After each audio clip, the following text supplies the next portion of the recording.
interesting news out of Activision Blizzard, and it's maybe not what everyone's expecting, because I feel like this story flew under the radar a little bit. And the headline here was Modern Warfare 2 increases price of game $10 over previous years. So $70 is now the minimum to buy Call of Duty. So there's going to be, two editions, the base cheapest edition, which is $70, and the Vault edition, like the deluxe, which is $99. And there's no $60 edition anymore. Now, what's interesting is there's some numbers in here. The franchise has earned more than $30 billion. They've sold 425 million premium game copies and 125 million on Warzone. So, curious what you guys think of, call it Call of Duty going in the opposite direction of the industry here, right? Like, we're seeing almost everything go free to play or play to earn, or like some version of a new business model, and Call of Duty sticking with the box copy price and in fact raising it. Chris, maybe start with you. Why you think they're out to lunch here? Is this Call of Duty gone crazy? No, not at all. I mean, at the end of the day, we have PlayStation 5, we have Xbox Series X. This is now premium time. We've been spending $59.99 to $69.99 since Super Nintendo days. Look up a Toys R Us circular from 30 years ago. And I mean, I spent $90 on a Street Fighter 2 cartridge once upon a time.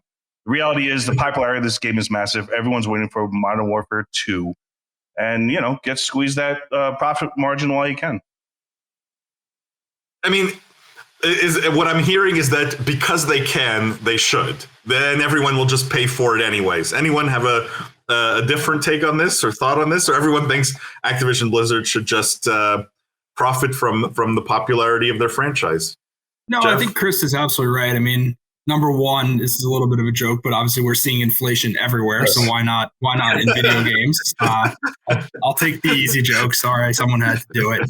But Chris is right. I mean, games have been $60 literally since the initial Xbox. Like, I remember they were $50 at one point, and then they bumped to 60, actually probably 15 or 20 years ago, and have been $60 since then.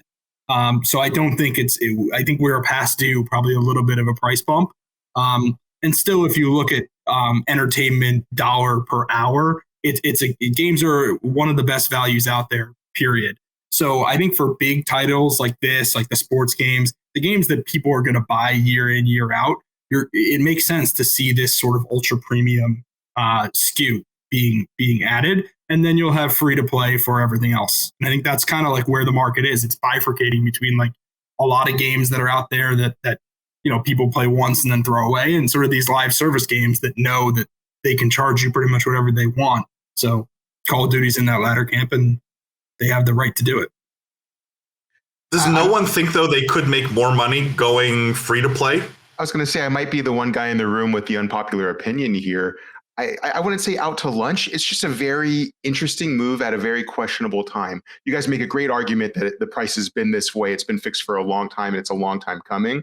But okay, so let's do it now while we're potentially alienating our user base with all the bad press that they've just gone through, while we're going over a company takeover, or not takeover, but while they're being absorbed and taken over by Microsoft, and kind of going to have new management, conceivably new games, new people running things at these studios. At the same time, you have other free-to-play games that are performing just as good, if not better, that are super exciting, that are capturing first-person shooter audiences and gamers.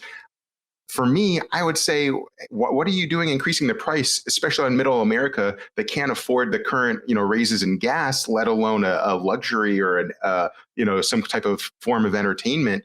You should be going free to play and then, making it up on the microtransactions. I thought Fortnite set that model pretty clearly.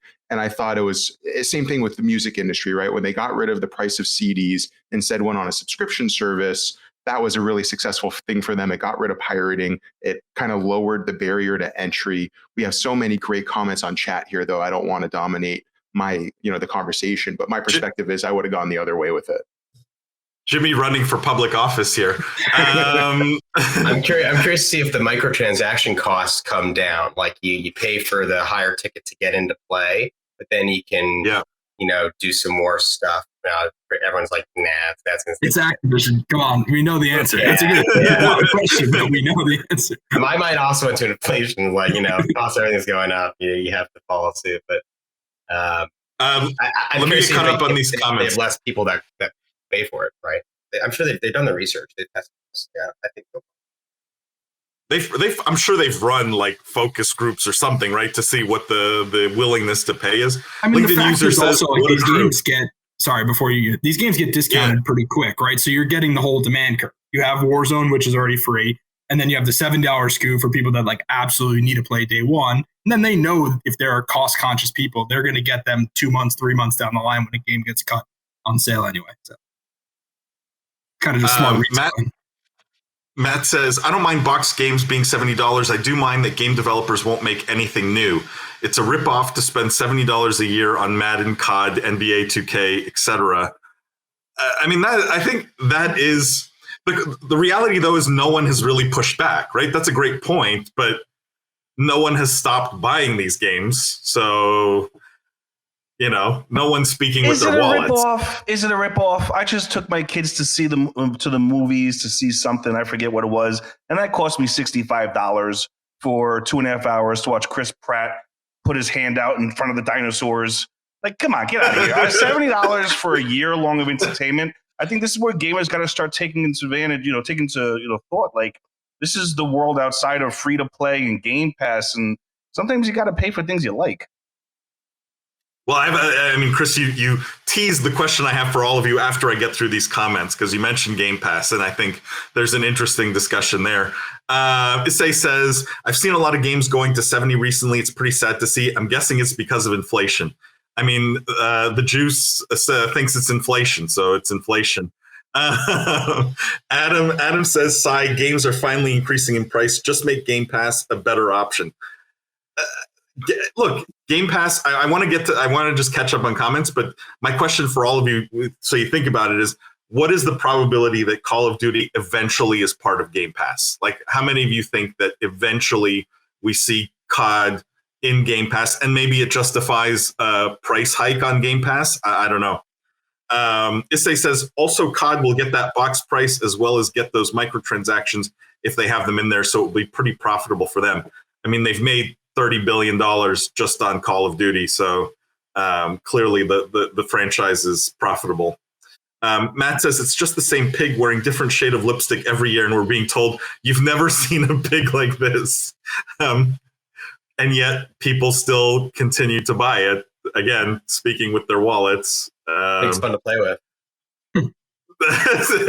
Wow. Adam says, call me cheap, but unless it's a for sure solid game franchise or an absolute gotta have it game, I won't buy a game unless it's on sale or I have a gift card. Just out of curiosity, how many in chat and how many of you guys wait for COD to go on sale? Like, because usually 4 or 5 months after launch, they do discount it. Like, you get a little bit of a little bit of discounting on COD, usually months into the launch. I've never bought COD on sale just because the benefit to buying it early is you get to use those guns, level them up, and then transfer them over to Warzone and have that fully leveled gun with all your attachments. I will say I haven't played Elden Ring yet because I am waiting for that to go on sale, but that's different. I'm just gonna knock that one out on my own free time. Yeah, the competitive nature of this means get it day one, so you can play with everyone that gets it day one, and get that additional experience, or just get the edge as the game gets older and you've been playing for a little bit longer. Yeah, it sucks when everyone has like the fully leveled up guns in COD, and you're just starting from zero.